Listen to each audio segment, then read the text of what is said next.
नमस्कार। फिर आज हम नए वीडियो में स्पेक्ट्रोस्कोपी लेकर आए हैं। आज हम स्टार्ट करने जा रहे हैं। अभी तक हमने आपको बताया कितने प्रकार की स्पेक्ट्रोस्कोपी होती है, स्पेक्ट्रम क्या होता है, और ये भी बताया लॉ ऑफ एब्जॉर्प्शन क्या है, अवशोषण के कौन कौन से नियम है, लैम्बर्ट्स लॉ, बीयर लॉ। आज हम स्पेक्ट्रोस्कोपी की शुरुआत करते हैं। पहले जो स्पेक्ट्रोस्कोपी हम पढ़ाने जा रहे हैं आपके सामने, अल्ट्रावायलेट और विजिबल स्पेक्ट्रोस्कोपी। आप जानते हैं ना, अल्ट्रावायलेट विजिबल स्पेक्ट्रोस्कोपी में कौन से रेडिएशन काम आते हैं। आपने इलेक्ट्रोमैग्नेटिक स्पेक्ट्रम की एक पट्टी देखी, उस पट्टी में स्पष्ट है अल्ट्रावायलेट विजिबल क्षेत्र के रेडिएशन जो उच्च ऊर्जा के होते हैं लगभग, वो काम में आते हैं। यहां देखिए पट्टी का कुछ भाग मैंने दिखाया गया है। अल्ट्रावायलेट विजिबल स्पेक्ट्रोस्कोपी में अल्ट्रावायलेट और विजिबल क्षेत्र, यहां तरंग दैर्घ्य क्या हो रहा है बच्चों, वेवलेंथ बढ़ रहा है, अर्थात ये काफी उच्च ऊर्जा के रेडिएशन होते हैं अल्ट्रावायलेट विजिबल रेडिएशन। 200 nm से 400 nm तो अल्ट्रावायलेट पराबैंगनी क्षेत्र होता है, और 400 से 800 nm वेवलेंथ का दृश्य विजिबल क्षेत्र होता है। तो अल्ट्रावायलेट विजिबल स्पेक्ट्रोस्कोपी में प्रयुक्त रेडिएशन की क्षेत्र यहां से 200 nm से लगभग 800 nm के लगभग रेडिएशन इस स्पेक्ट्रोस्कोपी में काम आते हैं।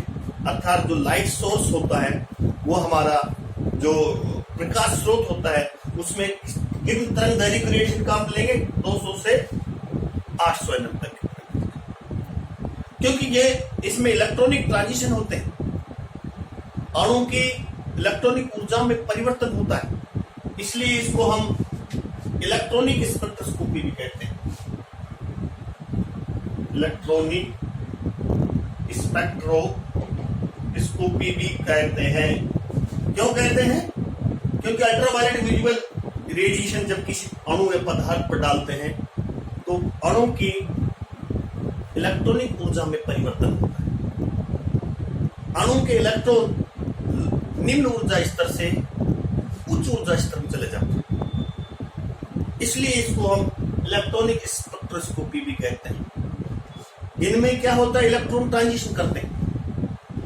जैसे आपको हम डिटेल में अगली वीडियो पढ़ाएंगे। इलेक्ट्रॉन सिग्मा से सिग्मा एंटी बॉन्डिंग, पाई से पाई एंटी बॉन्डिंग चले जाते हैं ऊर्जा पाकर, नॉन बॉन्डिंग से सिग्मा एंटी बॉन्डिंग चले जाते हैं, और नॉन बॉन्डिंग इलेक्ट्रॉन पाई एंटी बॉन्डिंग इलेक्ट्रॉन चले जाते हैं। तो अणु जब रेडिएशन का अवशोषण करते हैं तो sigma electron sigma anti bonding कक्षा में चले जाते हैं, पाई इलेक्ट्रॉन पाई एंटी बॉन्डिंग चले जाते हैं। जिस प्रकार का अणु उस प्रकार के इलेक्ट्रॉनिक ट्रांजिशन इसमें होते हैं और इलेक्ट्रॉनिक ऊर्जा में परिवर्तन आता है। ये हम अगले वीडियो में पढ़ाएंगे, हम कितने प्रकार के इलेक्ट्रॉनिक ट्रांजिशन होते हैं। अब हम वापस आ रहे हैं। अब इस स्पेक्ट्रोस्कोपी में हमने बताया इलेक्ट्रॉनिक ऊर्जा में परिवर्तन होता है। आपको हम एक वीडियो में ये भी बता चुके, इलेक्ट्रॉनिक ऊर्जा स्तर कई कंपन ऊर्जा स्तर में बटा रहता है, और एक कंपन ऊर्जा स्तर कई गुणन ऊर्जा स्तर में बटा रहता है। समझ रहे हैं ना, ये इलेक्ट्रॉनिक ऊर्जा स्तर, फिर हमने बताया ये कंपन ऊर्जा स्तर, कंपन ऊर्जा स्तर के मध्य गुणन ऊर्जा स्तर ई, न्यू और जे।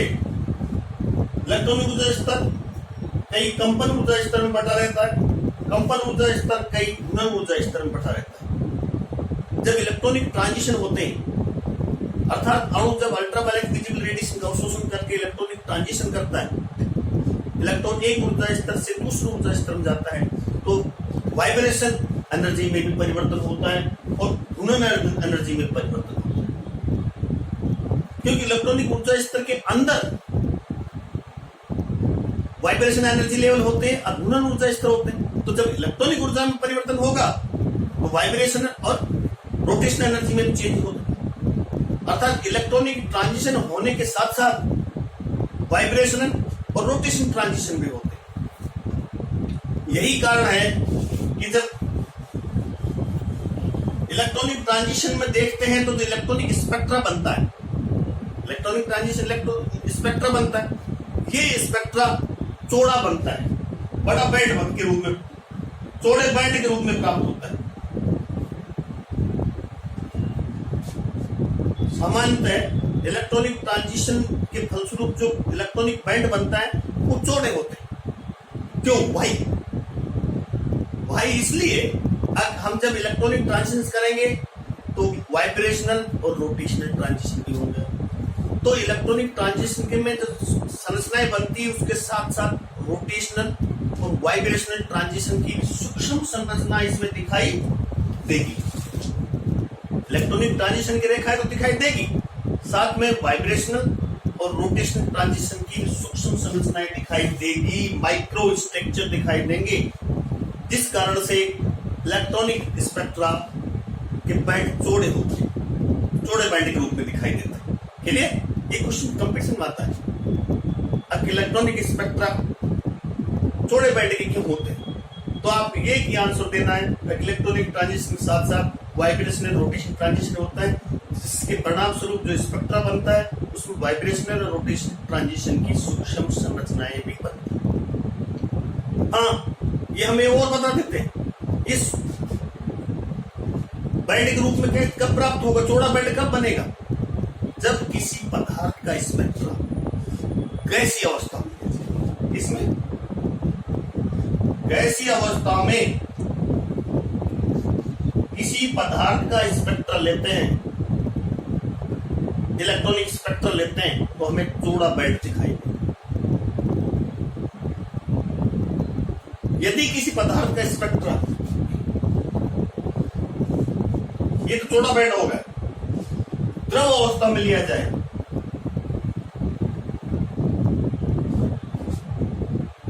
तो वाइब्रेशनल रोटेशनल सूक्ष्म संरचनाएं नहीं बनेगी और हमें जो इलेक्ट्रॉनिक स्पेक्ट्रा दिखाई देगा उसमें शार्प बैंड बनेगा, तीक्ष्ण रेखाएं दिखाई देगी। यहाँ एक चौड़ा बैंड दिखाई देता है, यहाँ शार्प रेखाएं दिखाई देगी। यदि हम किसी पदार्थ का अल्ट्रावायलेट और विजिबल स्पेक्ट्रा या कह सकते हैं इलेक्ट्रॉनिक स्पेक्ट्रा द्रव अवस्था में लिया जाए तो ये सूक्ष्म संरचनाएं जो वाइब्रेशनल रोटेशनल की बनती है वो गायब हो जाती है। और यदि किसी पदार्थ का कम ताप पर लें अल्ट्रावायलेट विजिबल स्पेक्ट्रा, तब भी हमें सूक्ष्म मतलब जो इलेक्ट्रॉनिक स्पेक्ट्रा बनेगा वो शार्प तीक्ष्ण बनेगा, तीक्ष्ण, क्योंकि कम ताप पर जो अणु की वाइब्रेशन, अणु किसमें रहता है? कम ताप पर, लोएस्ट कंपन ऊर्जा स्तर में और लोएस्ट वाइब्रेशन ऊर्जा स्तर में रहता है। इसका ये उदाहरण एग्जांपल है, कम ताप पर इलेक्ट्रॉनिक स्पेक्ट्रा में शार्प सूक्ष्म संरचनाएं दिखाई देती है। क्यों? क्योंकि कम ताप पर अणु की वाइब्रेशन और रोटेशनल जो लोएस्ट एनर्जी स्तर होते हैं उसमें अणु विद्यमान रहता है, अर्थात अणु कंपन और वाइब्रेशन, कंपन और घूर्णन के लोएस्ट ऊर्जा स्तर में रहते हैं। इसलिए हमें कम ताप पर यदि हम इलेक्ट्रॉनिक स्पेक्ट्रा लें तो हमें शार्प तीक्ष्ण रेखा दिखाई देगी। दूसरी बात, एक फ्रैंकल-कोल्डन रूल और है, ध्यान दीजिए, इंपॉर्टेंट है। फ्रैंकल कोल्डन रूल, ये इंपॉर्टेंट है, ये हमेशा पूछा जाता है। फ्रैंकल कोल्डन रूल क्या है? इस फ्रैंकल कोल्डन रूल के अनुसार इलेक्ट्रॉनिक ट्रांजिशन इतने तीव्र गति से होते हैं कि कंपनी अणु को ट्रांजिशन करते समय अंतर्नाभिक दूरी में परिवर्तन नहीं कर पाती। पुनः सुन लीजिए, इलेक्ट्रॉनिक ट्रांजिशन में फास्ट गति से होते हैं। अब जब कंपनी अणु होता है, जब ट्रांजिशन करता है, कंपनी अणु ट्रांजिशन के दौरान इंटरन्यूक्लियर डिस्टेंस में परिवर्तन नहीं कर पाता, अर्थात इलेक्ट्रॉनिक ट्रांजिशन बड़े शार्प होते हैं। और जो वाइब्रेटिंग मॉलिक्यूल्स है ट्रांजिशन के दौरान इंटरमॉलिक्यूलर डिस्टेंस को चेंज नहीं कर पाता। यही कारण है कि इलेक्ट्रॉनिक स्पेक्ट्रा जब हम द्रव अवस्था में लेते हैं तो हमें हमें क्या दिखाई देता है? शार्प सूक्ष्म रेखाएं दिखाई देगी, शार्प बैंड दिखाई देगा। अब वापिस आते हैं हम, मान लीजिए आपने बोर्न हीमर सन्निकट पढ़ा था,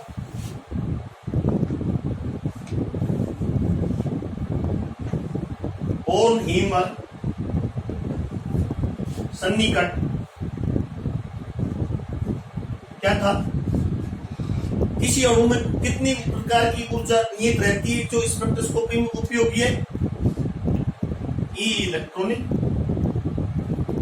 ई वाइब्रेशन और ई रोटेशन।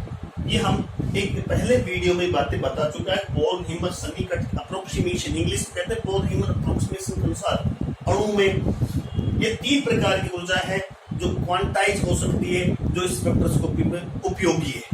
इनका क्रम क्या होता है ये बता चुके हम, ई वाइब्रेशन और ई रोटेशन। ओके, जब अणु लोएस्ट ऊर्जा स्तर में रहता है, जब अणु निम्नतम ऊर्जा स्तर में हो, तब क्या लिखेंगे? ई इलेक्ट्रॉनिक, ई वाइब्रेशन और ई रोटेशन। जब अणु उच्च ऊर्जा स्तर में हो,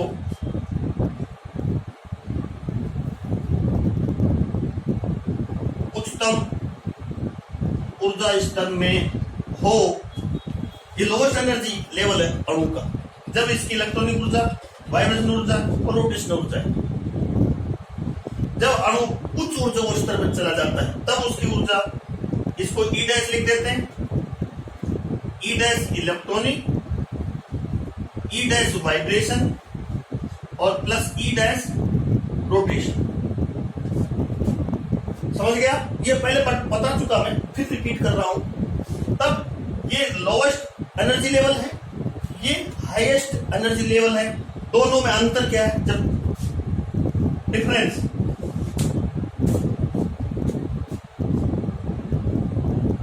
दोनों ऊर्जाओं में अंतर, ऊर्जाओं में अंतर कैसे करेंगे बच्चों? डिफरेंस मतलब E dash E, clear? E dash electronic minus E plus E dash vibration minus E electron, ये इलेक्ट्रॉनिक है और ये वाइब्रेशन, प्लस ध्यान दीजिए E dash rotational minus E rotational.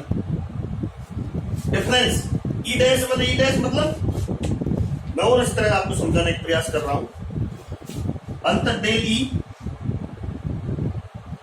ई dash minus E del E, ये E dash electronic minus E electronic del E electronic,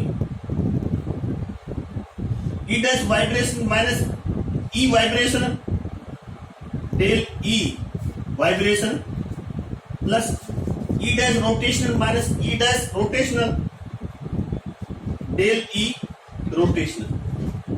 तो अणु में इस प्रकार से इलेक्ट्रॉनिक ऊर्जा में परिवर्तन होता है। Del E electronic, del E vibrational, del E rotational. इस प्रकार से इस अल्ट्रावायलेट विजिबल स्पेक्ट्रोस्कोपी में इलेक्ट्रॉनिक ट्रांजिशन होते हैं। इलेक्ट्रॉनिक ट्रांजिशन कितने प्रकार के होते हैं ये हम आपको अगले वीडियो में बताएंगे।